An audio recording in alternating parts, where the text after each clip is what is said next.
سورۃ الصافات کی آیت نمبر 75 سورہ صافات کا تیسرا رکوع اور 23ویں پارے کا 7واں رکوع۔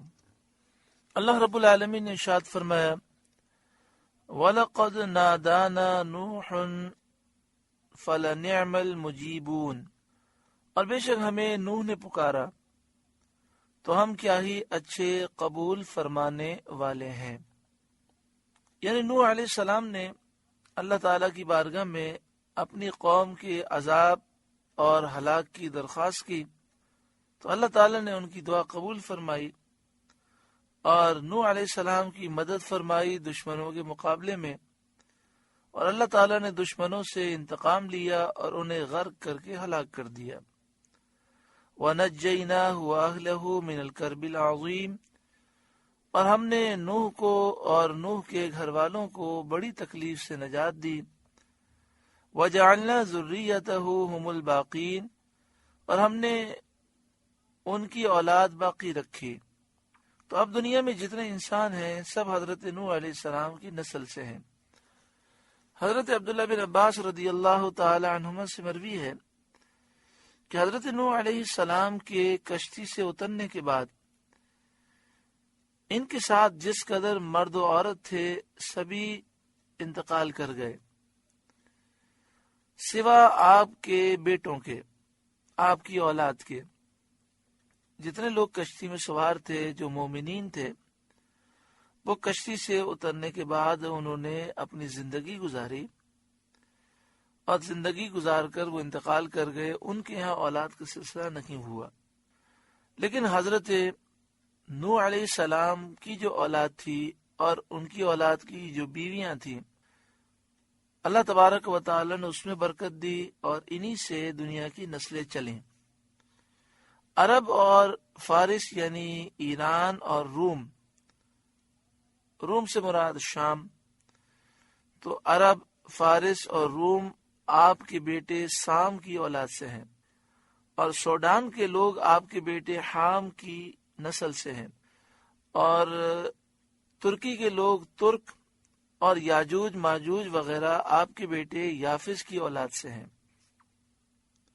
وَتَرَكْنَا عَلَيْهِ فِي الْآخِرِينَ، اور ہم نے پچھلوں میں ان کی تعریف باقی رکھی، یعنی ان کے بعد والے انبیاء علیہ السلام اور انبیاء کی امتوں میں حضرت نوح علیہ السلام کا اچھا ذکر باقی رکھا۔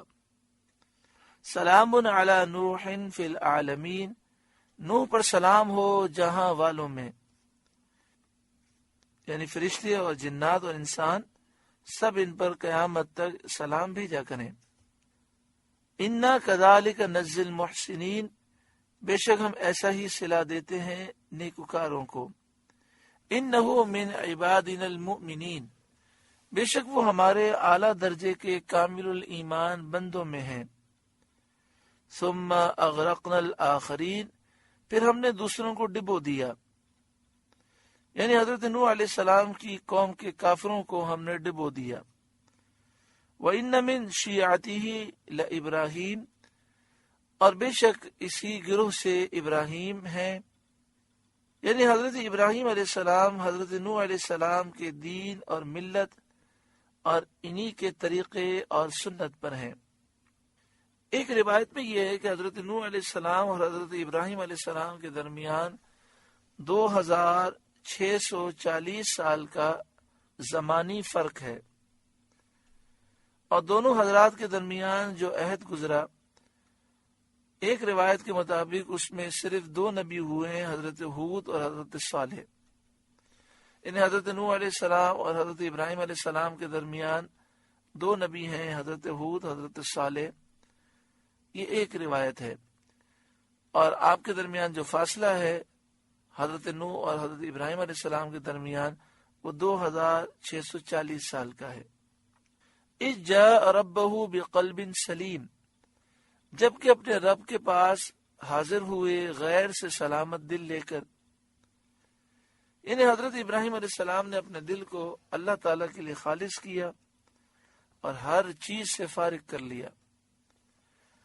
اذ قال لأبیہ وقومہ ماذا تعبدون، جب ابراہیم نے اپنے باپ اور اپنی قوم سے فرمایا تم کیا پوچھتے ہو، یہاں باپ سے مراد آپ کا چچا ہے، یہ آپ نے توبیخ کے طور پر جھڑکنے کے لیے اور ان پر زجر کرنے کے لیے آپ نے فرمایا ماذا تعبدون، تم کیا پوچھتے ہو، ائفکن آلہۃ دون اللہ تریدون، کیا بہتان سے اللہ کے سوا اور خدا چاہتے ہو، فما ظنکم برب العالمین، تو تمہارا کیا گمان ہے رب العالمین پر، جب تم اللہ کے سوا دوسرے کو پوجو گے تو کیا وہ تمہیں عذاب کے بغیر چھوڑ دے گا، باوجود اس کے کہ تم جانتے ہو کہ اللہ تعالیٰ ہی حقیقی طور پر نعمت دینے والا، عبادت کا مستحق وہی ہے۔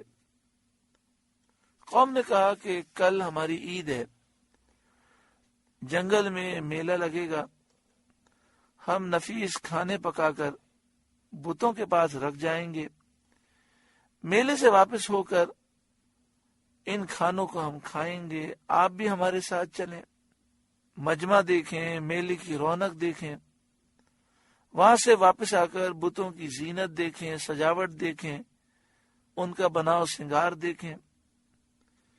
یہ تماشا دیکھنے کے بعد ہم سمجھتے ہیں کہ آپ بت پرستی پر ہمیں ملامت نہ کریں گے، بلکہ آپ کو بھی یہ سارے کام اچھے لگنے لگیں گے۔ فَنَظَرَ نَظْرَةً فِي النُّجُومِ، پھر ابراہیم نے ایک نگاہ ستاروں کو دیکھا۔ آپ کا دیکھنے کا انداز ایسا تھا جیسے ستارہ شناس نجوم کے جو ماہرین ہوتے ہیں وہ ستاروں کے مواقع دیکھتے ہیں اور اتصالات اور انصرافات کو دیکھا کرتے ہیں اور اس سے وہ کوئی نتیجہ نکالتے ہیں۔ تو آپ نے اس انداز میں ستاروں کو دیکھا۔ فقال انی سقیم، پھر کہا میں بیمار ہونے والا ہوں۔ جو آپ کی قوم تھی یہ نجوم کی بہت زیادہ معتقد تھی، وہ سمجھی کہ حضرت ابراہیم علیہ السلام نے ستاروں سے اپنے بیمار ہونے کا حال معلوم کر لیا ہے۔ اب یہ کسی متعدی بیماری میں مبتلا ہونے والے ہیں، اور متعدی بیماری سے وہ لوگ بہت زیادہ خوف رکھتے تھے۔ متعدی اس بیماری کو کہتے ہیں جو پھیلتی ہے اور دوسرے کو لگ جاتی ہے۔ شرعی مسئلہ یہ ہے کہ کوئی بیماری دوسرے کو لگتی نہیں ہے، لیکن بہت سارے لوگ کسی بیماری کو متعدی سمجھتے ہیں۔ حضرت صدر الافاضل مولانا نعیم الدین مراد آبادی علیہ رحمہ تفسیر خزائن العرفان میں لکھتے ہیں شرعاً کوئی بیماری متعدی نہیں، شرعاً کوئی مرض متعدی نہیں ہوتا، یعنی ایک شخص کا مرض، ایک شخص کی بیماری بے عینی ہی دوسرے میں نہیں پہنچ جاتی، ایک شخص کا مرض بے عینی دوسرے میں نہیں پہنچ جاتا۔ مادوں کے فساد اور ہوا وغیرہ کی سمتوں کے اثر سے ایک وقت میں بہت سے لوگوں کو ایک طرح کے مرض ہو سکتے ہیں، لیکن حدوث مرض کا ہر ایک میں جدا گانا ہے، کسی کا مرض کسی دوسرے میں نہیں پہنچتا۔ یہ مراد یہ ہے کہ ہواؤں میں جراثیم ہوتے ہیں، مادے فاسد ہوتے ہیں، اس کی وجہ سے ایک ساتھ کئی لوگ بیمار ہو سکتے ہیں، لیکن یہ نہیں ہے کہ ایک شخص کی بیماری بے عینی دوسرے میں آ گئی اور اس کی وجہ سے دوسرا بیمار ہو گیا، یہ سوچ اسلامی نہیں ہے۔ دوسرا حضرت صدر الافاضل علیہ رحمہ لکھتے ہیں علوم نجوم، علم نجوم حق ہے، نجومی کا جو علم ہے، نجوم کا جو علم ہے وہ ثابت ہے، لیکن سیکھنے میں مشغول ہونا منسوخ ہو چکا، ہمیں سیکھنا نہیں چاہیے۔ اگلی شاد فرمایا فَتَوَلَّوْا عَنْهُ مُدْبِرِينَ، تو وہ اس پر پیٹھ دے کر پھر گئے، یعنی اپنے میلے کی طرف لوگ چلے گئے اور حضرت ابراہیم علیہ السلام کو چھوڑ گئے۔ آپ بت خانے میں آئے، فراغ الى آلہتہم فقال الا تأکلون، پھر ان کے خداؤں کی طرف چھپ کر چلے، پھر ان سے کہا کیا تم نہیں کھاتے؟ یعنی اس کھانے کو جو تمہارے سامنے رکھا ہے، بتوں نے اس کا کچھ جواب نہ دیا، اور وہ جواب ہی کیا دیتے۔ تو آپ نے فرمایا ما لکم لا تنطقون، تمہیں کیا ہوا کہ نہیں بولتے؟ اس پر بھی بتوں کی طرف سے کچھ جواب نہ ہوا، وہ بے جان پتھر تھے، جواب کیا دیتے؟ فراغ علیہم ضربا بالیمین، تو لوگوں کی نظر بچا کر انہیں سیدھے ہاتھ سے مارنے لگا، اور حضرت ابراہیم علیہ السلام نے بتوں کو مار مار کر پارا پارا کر دیا، ریزہ ریزہ کر دیا۔ جب کافروں کو اس کی خبر پہنچی، فَأَقْبَلُوا إِلَيْهِ يَزِفُّونَ، تو کافر اس کی طرف جلدی کرتے آئے، اور حضرت ابراہیم علیہ السلام سے کہنے لگے کہ ہم تو ان بتوں کو پوجتے ہیں، تم انہیں توڑتے ہو۔ قَالَ تَعْبُدُونَ مَا تَنْحِتُونَ، فرمایا کیا اپنے ہاتھ کے تراشوں کو پوجتے ہو؟ وَاللَّهُ خَلَقَكُمْ وَمَا تَعْمَلُونَ، اور اللہ نے تمہیں پیدا کیا اور تمہارے اعمال کو، تو عبادت کا لائق وہ ہے نہ کہ بت۔ اس پر وہ حیران ہو گئے اور ان سے کوئی جواب نہ بن آیا۔ قَالُوا ابْنُوا لَهُ بُنْيَانًا فَأَلْقُوهُ فِي الْجَحِيمِ، بولے اس کے لیے ایک عمارت بناؤ، پھر اسے بھڑکتی آگ میں ڈال دو۔ تو پتھر کی انہوں نے عمارت بنائی، 30 گز لمبی، 20 گز چوڑی، 4 دیواری بنائی، پھر اس کو لکڑیوں سے انہوں نے بھر دیا اور اس میں آگ لگائی، یہاں تک کہ آگ نے زور پکڑ لیا۔ آگ نے زور پکڑ لیا تو انہوں نے کہا کہ اسے بھڑکتی آگ میں ڈال دو۔ فَأَرَادُوا بِهِ كَيْدًا، تو انہوں نے اس پر داؤ چلنا چاہا، مکر و فریب کرنا چاہا۔ فَجَعَلْنَاهُمُ الْأَسْفَلِينَ، تو ہم نے انہیں نیچا دکھایا۔ حضرت ابراہیم علیہ السلام کو اس آگ میں سلامت رکھ کر کافروں کو نیچا دکھایا، آگ سے سلامتی کے ساتھ آپ باہر نکلے۔ وقال، اور فرمایا، انی ذاہب الی ربی سیہدین، میں اپنے رب کی طرف جانے والا ہوں، اب وہ مجھے راہ دے گا۔ اس دارالکفر سے ہجرت کر کے جہاں جانے کا میرا رب حکم دے گا وہاں جاؤں گا۔ چنانچہ اللہ تعالیٰ کے حکم سے آپ سرزمین شام میں ارض مقدسہ کے مقام پر پہنچے تو آپ نے اپنے رب سے دعا کی، رب ہب لی من الصالحین، الہی مجھے لائق اولاد دے، مجھے نیک صالح اولاد دے۔ فبشرناہ بغلام حلیم، تو ہم نے انہیں خوشخبری سنائی ایک عقل مند لڑکے کی۔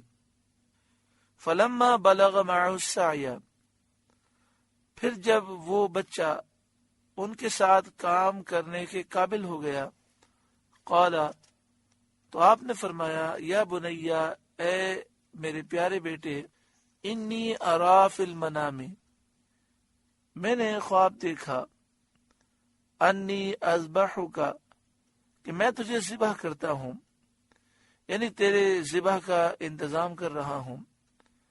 نبیوں کا خواب حق ہوتا ہے اور ان کے افعال اللہ کے حکم سے ہوا کرتے ہیں۔ آپ نے فرمایا، فانظر ماذا ترى، اب تو دیکھ تیری کیا رائے ہے، تو بتا تیری کیا رائے ہے۔ یہ آپ نے اس لیے کہا تھا کہ بیٹے کو ذبح سے وحشت نہ ہو اور اللہ تعالی کے حکم کی اطاعت کے لیے وہ رغبت کے ساتھ تیار ہو جائیں۔ چنانچہ اس بیٹے نے رضائے الہی پر فدا ہونے کا کمال شوق سے اظہار کیا۔ قال، اس نے کہا، یا ابت افعل ما تؤمر، اے میرے باپ کیجئے جس بات کا آپ کو حکم ہوتا ہے۔ ستجدنی انشاء اللہ من الصابرین، خدا نے چاہا تو قریب ہے کہ آپ مجھے صابر پائیں گے۔ فلما اسلما وتلہ للجبین، تو جب ان دونوں نے ہمارے حکم پر گردن رکھی اور باپ نے بیٹے کو ماتھے کے بل لٹایا، اس وقت کا حال نہ پوچھو۔ یہ واقعہ منی میں واقع ہوا اور حضرت ابراہیم علیہ السلام نے بیٹے کے گلے پر چھری چلائی، اللہ تعالیٰ کی قدرت کی چھری نے کچھ بھی کام نہ کیا۔ وَنَادَيْنَاهُ أَن يَا إِبْرَاهِيمُ، اور ہم نے اسے ندا فرمائی کہ اے ابراہیم، قد صدقت الرؤیا، بے شک تو نے خواب سچ کر دکھایا، اطاعت و فرمانبرداری کمال کو پہنچا دی، بیٹے کو ذبح کے لیے بے دریغ پیش کر دیا، بس اب اتنا کافی ہے۔ یعنی انہوں نے تو بیٹے کو لٹا بھی دیا، چھری بھی پھیر دی، تو اپنا خواب آپ نے سچ کر دکھایا، یعنی اطاعت و فرمانبرداری کمال کو پہنچا دی۔ انا کذالک نجزی المحسنین، ہم ایسا ہی صلہ دیتے ہیں نیکوں کو۔ ان ھذا لہو البلاء المبین، بے شک یہ روشن آزمائش تھی۔ وفدیناہ بذبح عظیم، اور ہم نے ایک بڑا ذبیحہ اس کے فدیے میں دے کر اسے بچا لیا۔ اس میں اختلاف ہے کہ یہ بیٹے حضرت اسماعیل ہیں یا حضرت اسحاق، لیکن دلائل کی قوت یہی بتاتی ہے کہ یہ حضرت اسماعیل ہی ہیں۔ فدیے میں جنت سے بکری بھیجی گئی تھی، اور ایک روایت میں یہ ہے کہ مینڈا بھیجا گیا جس کو حضرت ابراہیم علیہ السلام نے ذبح فرمایا۔ وَفَدَيْنَاهُ بِذِبْحٍ عَظِيمٍ، اور ہم نے ایک بڑا ذبیحہ اس کے فدیے میں دے کر اسے بچا لیا۔ وَتَرَكْنَا عَلَيْهِ فِي الْآخِرِينَ، اور ہم نے پچھلوں میں اس کی تعریف باقی رکھی۔ سلام علی ابراہیم، سلام ہو ابراہیم پر، یعنی ہماری طرف سے سلام ہو۔ کذالک نجزی المحسنین، ہم ایسا ہی صلہ دیتے ہیں نیکوں کو۔ انہ من عبادنا المؤمنین، بے شک وہ ہمارے اعلیٰ درجے کے کامل الایمان بندوں میں ہیں۔ وبشرناہ باسحاق، اور ہم نے انہیں خوشخبری دی اسحاق کی۔ نبی من الصالحین، نبی ہمارے قرب خاص کے سزاواروں میں۔ ذبح کے واقعے کے بعد اب حضرت اسحاق علیہ السلام کی خوشخبری کا ذکر کرنا اس بات کی دلیل ہے کہ ذبح ہونے والے حضرت اسماعیل علیہ السلام ہیں، کیونکہ پہلے حضرت اسماعیل علیہ السلام کی خوشخبری دی گئی، پھر ذبح کا واقعہ بیان کیا گیا، پھر یہاں پر حضرت اسحاق علیہ السلام کی خوشخبری دی گئی۔ تو اس سے بھی ثابت ہوتا ہے کہ جس بیٹے کو حضرت ابراہیم علیہ السلام نے ذبح کے لیے لٹایا تھا وہ حضرت اسماعیل تھے۔ اور حدیث پاک میں بھی یہ نبی اکرم صلی اللہ علیہ وآلہ وسلم نے بھی اس بات کا ذکر کیا کہ میں ذبیح اللہ کا بیٹا ہوں، اور یہ بات تو ثابت ہے کہ نبی اکرم صلی اللہ علیہ وآلہ وسلم حضرت اسماعیل علیہ السلام کی اولاد سے ہیں۔ تو اس سے بھی ثابت ہوتا ہے کہ ذبیح اللہ، اللہ کی راہ میں ذبح کے لیے جنہیں لٹایا گیا، وہ حضرت اسماعیل ہیں۔ وبارکنا علیہ وعلی اسحاق، اور ہم نے برکت اتاری ابراہیم پر اور اسحاق پر، ہر طرح کی برکت اتاری، دینی برکت بھی، دنیاوی برکت بھی۔ اور ظاہری برکت یہ ہے کہ حضرت ابراہیم علیہ السلام کی اولاد میں اللہ تعالیٰ نے کثرت کی، اور حضرت اسحاق علیہ السلام کی نسل سے بہت سے نبی ہوئے، حضرت یعقوب علیہ السلام سے لے کر حضرت عیسیٰ علیہ السلام تک حضرت اسحاق علیہ السلام کی نسل سے انبیاء ہوئے۔ وَمِن ذُرِّيَّتِهِمَا مُحْسِن، اور ان کی اولاد میں کوئی اچھا کام کرنے والا ہے، یعنی مومن ہے۔ وَظَالِمٌ لِنَفْسِهِ مُبِينٌ، اور کوئی اپنی جان پر صریح ظلم کرنے والا ہے، یعنی کافر ہے۔ صدور افاضل مولانا نعیم الدین مراد آبادی علیہ الرحمہ تفسیر خزائن العرفان میں لکھتے ہیں، اس سے معلوم ہوا کہ کسی باپ کے صاحب فضائل کثیرہ ہونے سے اولاد کا بھی ویسا ہی ہونا لازم نہیں۔ یہ اللہ تعالیٰ کی شان ہے، کبھی نیک سے نیک پیدا کرتا ہے، کبھی بد سے بد، اور کبھی بد سے نیک۔ نہ اولاد کا برا ہونا آبا و اجداد کے لیے عیب ہو، نہ آبا کی بدی اولاد کے لیے۔ ہر ایک کو چاہیے کہ وہ اچھی سے اچھی تعلیم دے، باقی جہاں تک تعلق ہے نصیب کا تو نصیب اپنا اپنا ہے. کبھی باپ بڑا نیک ہوتا ہے اولاد بری ہوتی ہے، کبھی اس کے برعکس ہوتا ہے. اللہ تبارک و تعالی ہمیں بھی نیک بنائے، ہماری اولاد و نسلوں کو بھی نیک بنائے. سورہ صافات کا 3 رکوع مکمل ہوا. اللہ تعالیٰ اس رکوع کے نور سے ہمارے قلوب کو روشن فرمائے.